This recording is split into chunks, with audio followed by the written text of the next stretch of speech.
Dust rose in waves across the open plains, curling through barbed wire like smoke from an old war.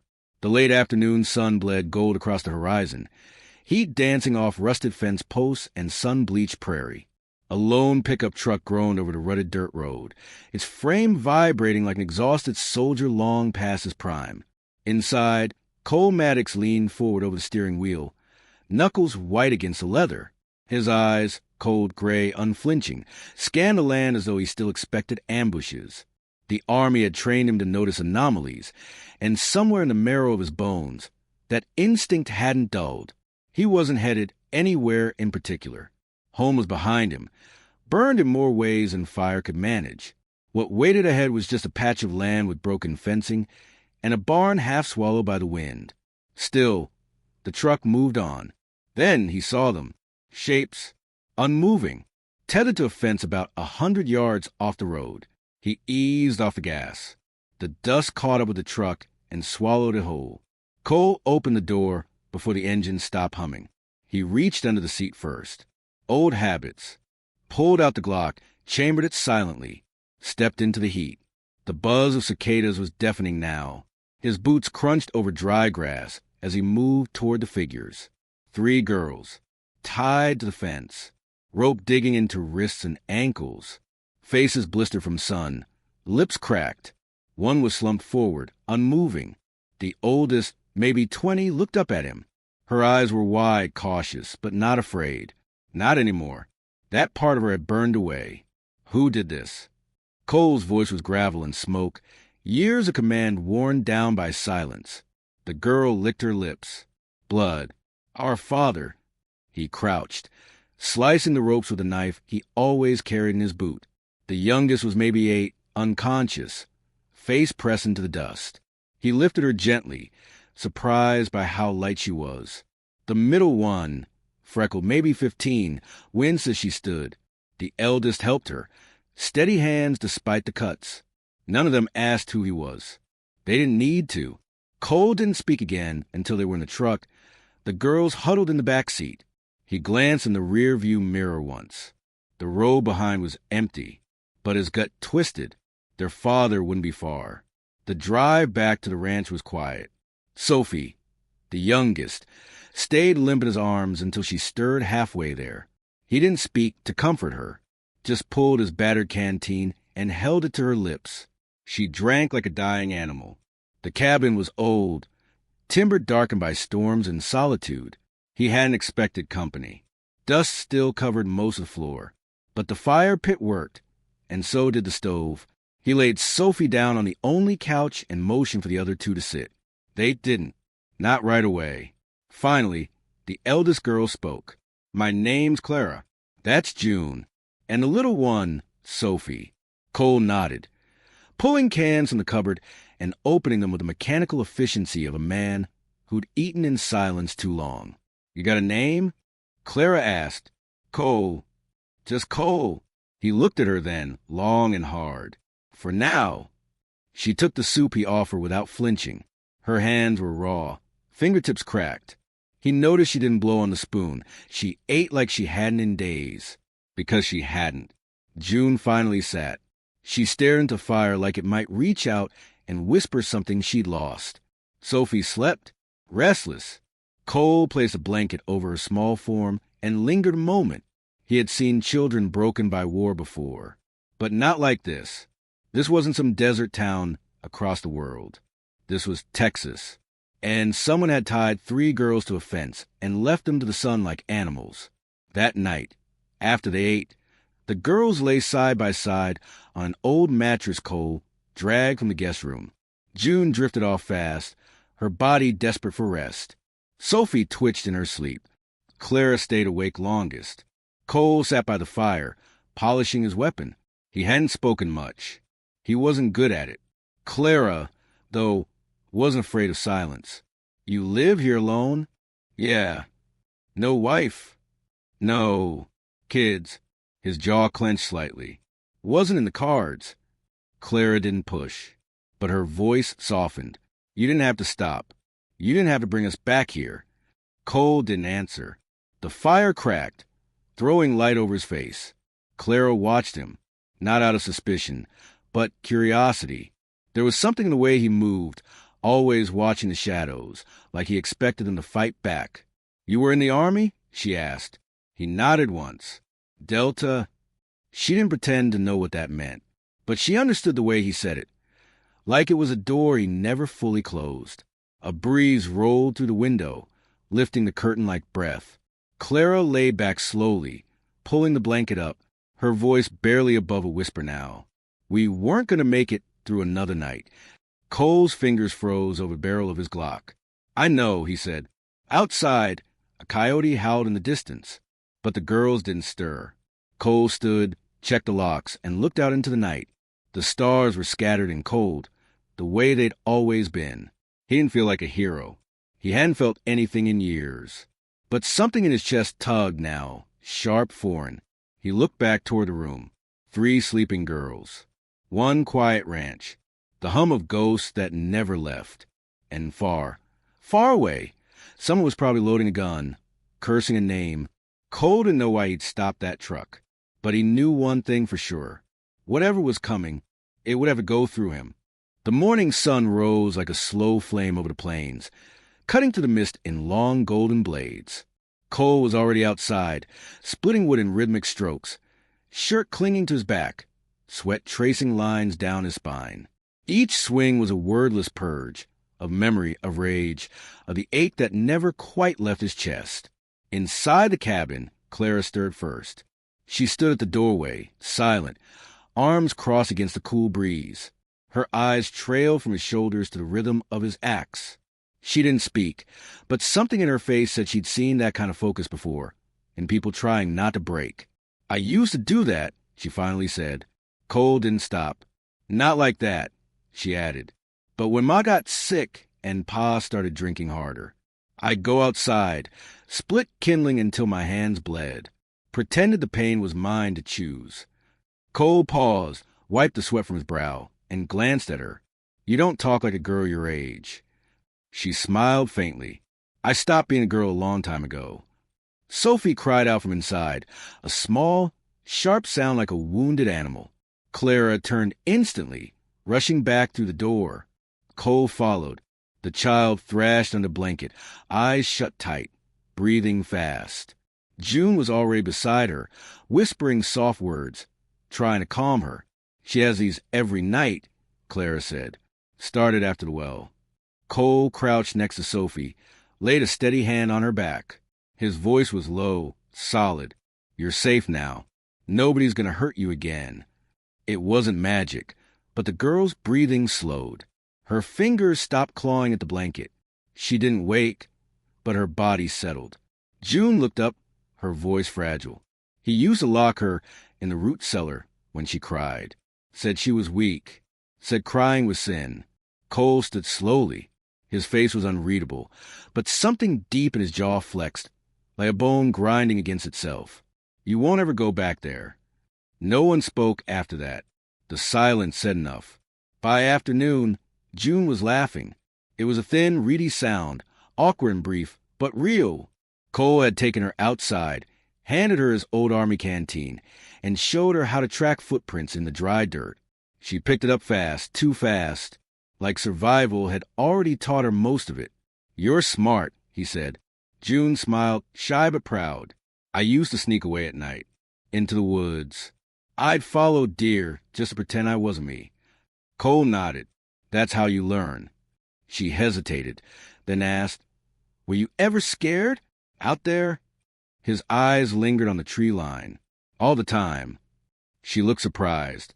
"I just got good at hiding it," he added. Clara watched them from the porch. She held Sophie on her lap, brushing knots from her hair with her fingers. The little girl still wouldn't speak, but her eyes followed everything now, especially Cole. Later, Clara stood over the kitchen sink, scrubbing potatoes with the same intensity as Cole splitting wood. "You know what the worst part is?" she asked without turning. "After a while, I started believing him, that we were cursed, that maybe we deserved it." Cole set down the rifle he'd been cleaning. "You didn't." He said girls were born with sin in their blood. That's why our mother died. Said she smiled too much, tempted the devil. Clara's voice cracked, but she kept scrubbing. Sophie was only 4. She didn't even understand the words he used. Cole crossed the room in 2 strides. He reached out, but stopped just short of touching her. Men like that, he said, low, deliberate, aren't men. They're rot-wearing skin. Clara turned, her hands dripping, fists clenched. He's coming for us. You know that, right? I do. And you're not afraid? Cole's gaze didn't waver. I've faced worse. Clara looked at him for a long time. Something between fear and faith hung in her eyes. She wanted to believe. Maybe she already did. That night, a knock came at the door. Not a loud one, just 2 soft raps, like a breath held too long. Cole grabbed the rifle, motioned the girls into the bedroom. Clara hesitated, then closed the door behind her. He opened the front door slowly, gun raised. A man stood in the dark, tall, wrapped in worn leather, hair braided, face lined by wind and time. His eyes were sharp, unreadable. A bow strapped to his back, a long knife at his hip. Cole didn't lower his weapon.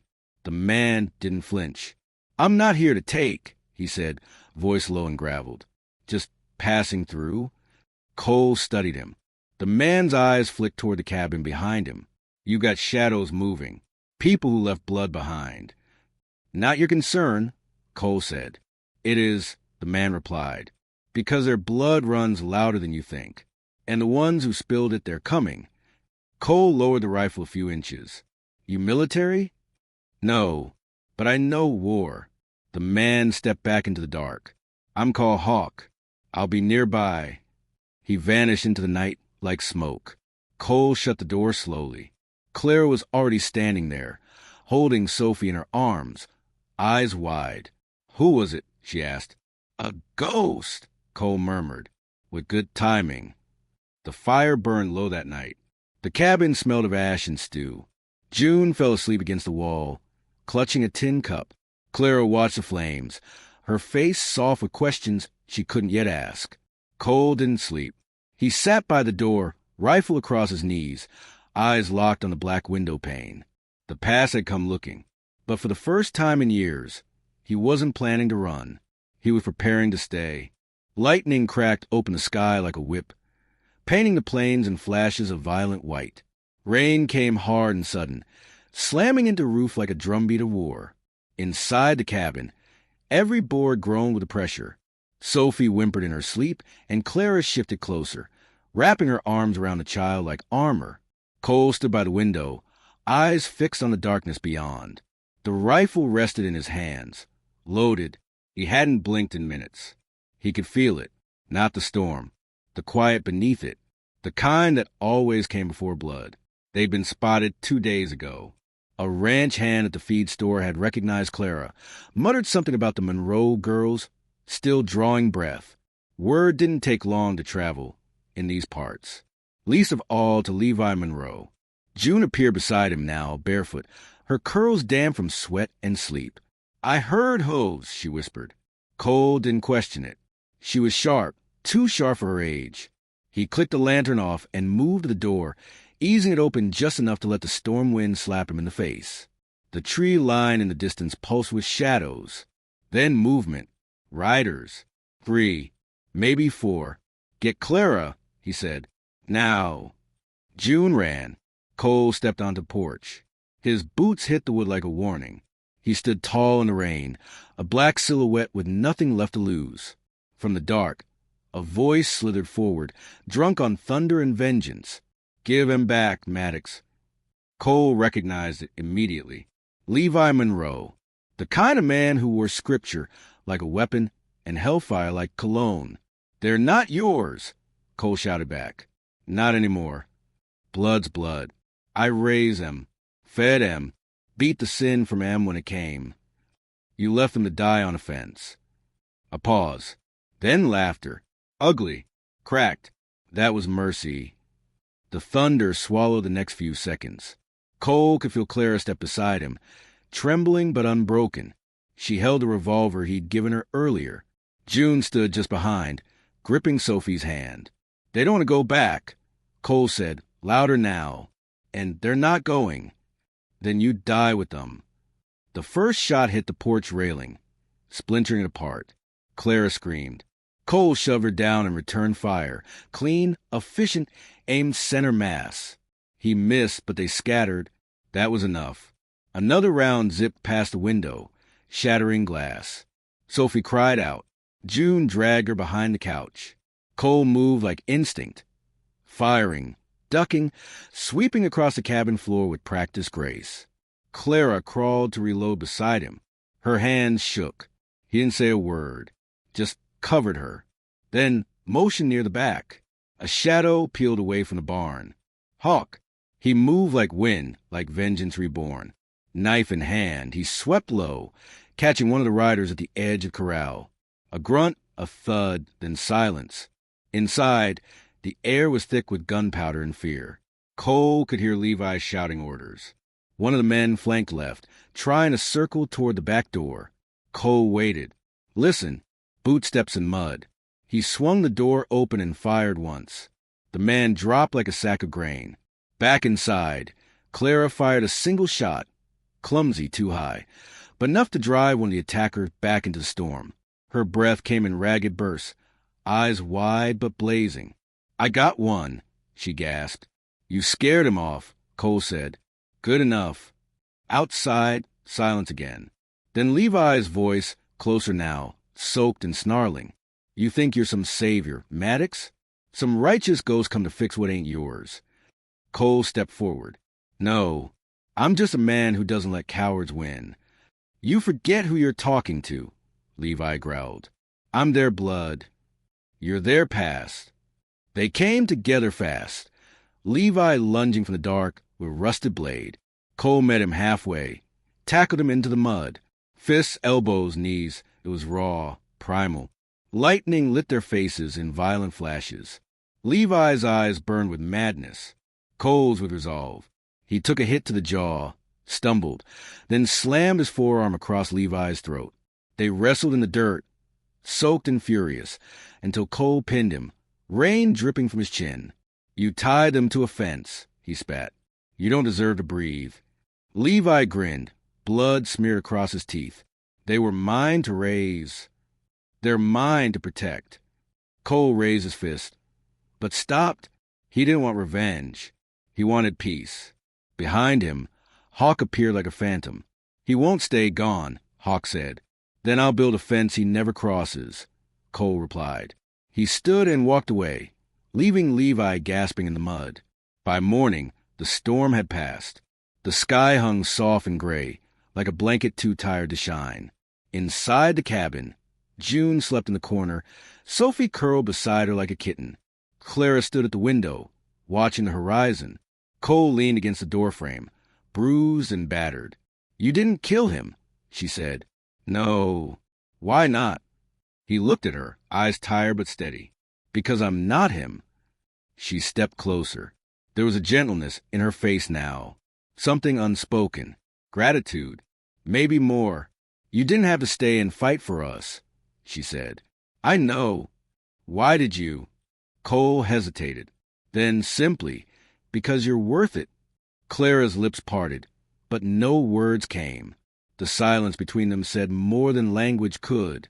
Outside, the land steamed from the rain, reborn. Inside, something else was healing.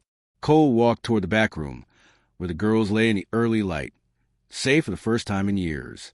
He paused in the doorway, hand resting on the frame. They were breathing, and for now that was enough. The scent of wet earth lingered in the air as dawn crept across the plains, casting long amber streaks over the cabin's windows. Birds stirred in the trees, but the house remained hushed, heavy with the weight of everything that had happened. Inside, Cole stood barefoot in the kitchen, watching the kettle steam. His knuckles were bruised, lips split, but his eyes, once hard as flint, had softened. Not weak, just quieter. Clara sat at the table, hair damp from a rinse, fingers tracing slow circles on the wooden surface. Sophie leaned against her, asleep again, a threadbare quilt wrapped around her like armor made of cotton and trust. June, still groggy, was curled near the hearth, a book in her lap she hadn't read a single word of. They were safe. But safe wasn't the same as healed. Cole poured Clara a cup of tea and slid it across the table. Their fingers brushed. She didn't pull away. "I dreamed about Ma last night," Clara said, voice low. She was sitting on the porch, just smiling. Nothing else. Just peace. Cole nodded slowly. She'd be proud.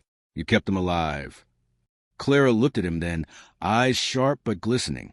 "You don't know what it's like, thinking nobody will ever come, that you'll die in the place you were born, and no one will know your name." "I do," he said quietly. "More than you think." Outside, the land shimmered with dew. Cole walked the perimeter that morning, rifle slung over his shoulder, boots still wet from last night's storm. The field where he'd fought Levi felt different now. Not haunted, just marked, like a place that had finally said what it needed to say. Near the old fence, he stopped, the same fence where he'd found them, bound and left like animals. 3 ropes still dangled from the post, frayed and stiff. He reached for them, yanked them free, coiled them in his hand, and tossed them into a fire pit he built beside the barn. No more shackles. Not on this land. When he came back inside, Clara was outside on the porch, sweeping. She wore one of those old flannel shirts, sleeves rolled up to her elbows, collar loose. She looked like she'd lived there all her life. "You thinking about staying?" he asked. Clara kept sweeping for a moment. Then she stopped. "I think I already have." That night, Hawk returned. No warning, no sound, just the subtle creak of the front gate and a silhouette beneath the moonlight. Cole opened the door before the knock. "You've got a new stillness," Hawk said. "Hard to earn. Easy to lose." Cole nodded. "You coming in?" Hawk shook his head. "Just passing through." He handed Cole a small bundle, dried herbs, some root powder, and a leather pouch of something that smelled like pine and smoke. "For the little one," Hawk said. "She's got a shadow around her. It'll help." Cole looked him in the eye. "Thank you." Hawk turned, paused, and said over his shoulder, "You built something here. Don't let it rot." Then he vanished into the dark. The next morning, Clara was in the garden, hands deep in soil. Cole watched her from the porch, coffee in hand. She was humming, a tune he didn't recognize but wanted to learn. June was helping mend chicken coop, hammer in hand, brow furrowed in focus. Sophie chased the dog Cole hadn't even known he owned until it wandered onto the ranch weeks ago and decided to stay. This wasn't just a house anymore. It was theirs. But one afternoon, the sheriff came by. He wasn't a cruel man, just tired, like the land had worn him down. He took off his hat, stood in the doorway, eyes shifting between Cole and Clara. "Levi's in custody," he said. "Broken ribs. Swears he fell off a horse." Cole said nothing. The sheriff continued. "But there's going to be talk. He's kin to half the folks round here, mean as he is. You keep the girls here, it'll draw attention." "I'm not hiding," Clara said firmly. "Not anymore." The sheriff looked at her, really looked, then nodded once. "All right, just be ready for noise." When he left, the quiet returned, but it felt different. Not dangerous. Just real. Later that night, Clara sat beside Cole by the fire. Sophie was asleep again, this time without twitching. June had finally laughed, really laughed, at something Cole said about chickens and landmines. "I never thought I'd feel normal again," Clara whispered. Cole stared into the fire, watching the flames flick shadows against the walls. "This ain't normal," he said. "It's better." She turned to him, eyes searching. "I was so sure I'd die without ever being seen. Not really. Just another girl in a forgotten place." "You were seen," he said, voice low. "That day at the fence." I couldn't look away. The silence between them stretched long, but it wasn't empty. Clara leaned in, her forehead resting against his. No words, just breath shared, time held, a connection that didn't need to be explained. She pulled back, just enough to whisper, "You saved us." Cole smiled faintly, shaking his head. "You saved me." Outside, the wind picked up, brushing over the prairie like a promise. Inside, 3 girls slept soundly in a cabin that used to echo with ghosts. Now it echoed with life. Cole walked to the porch one last time, stared out at the dark field where the fence once held more than just wood and wire. He took a breath. Tomorrow would come. But tonight, they were home.